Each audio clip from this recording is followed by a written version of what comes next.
Gaya mentereng ibunda Nia gadis penjual gorengan, tenteng tas branded hingga tega usir suaminya. Ibunda Nia Kurniasari gadis penjual gorengan yakni Ely Marlina kini kian mentereng.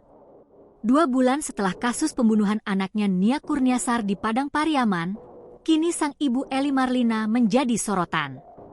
Gaya ibunda Nia Kurniasari tersebut kian disorot, di mana setelah kasusnya viral dan mendapat banyak bantuan hingga kisahnya bakal difilmkan, kini penampilan Ely Marlina berubah drastis. Saat pertama kali diwawancarai di televisi, Ely tampak berpenampilan sederhana dengan pakaian seadanya. Namun kini setelah rumahnya banyak dikunjungi, Ely terlihat lebih mentereng. Ibunda mendiang Nia kini selalu mengenakan pakaian bagus dan kerap menenteng tas bermerek. Tak cuma itu, Ely juga tampak tak pernah lepas dari ponsel di genggamannya dan selalu terlihat sibuk. Lantaran hal tersebut, publik pun menuding ibunda Nia Aji mumpung memanfaatkan ketenaran kasus sang putri. Apalagi kabarnya kasus Nia bakal segera dibuat film dan keluarganya kerap mendapat donasi.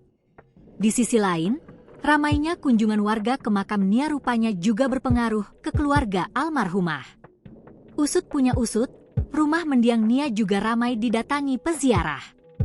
Bahkan warga yang datang itu juga memberikan bantuan kepada ibunda Nia, Ely tiap kali datang berkunjung. Maka tak heran jika kini rumah Nia sedang dalam tahap renovasi. Sebelumnya, rumah Nia hanya beralaskan tanah dan berdinding kayu lapuk. Kini rumah Nia sedang dibangun dengan tembok kokoh dengan ukuran yang semakin luas. Di sisi lain tak cuma ibunda, sosok ayah kandung almarhumah Nia juga turut jadi perbincangan lantaran bernasib miris. Berdasarkan kabar yang beredar, ayah kandung Nia baru-baru ini diusir oleh ibunda mendiang Nia dari rumah. Penyebab pengusiran tersebut adalah karena Asril meluruskan isu soal mendiang Nia katanya adalah seorang hafiz atau penghafal Al-Quran.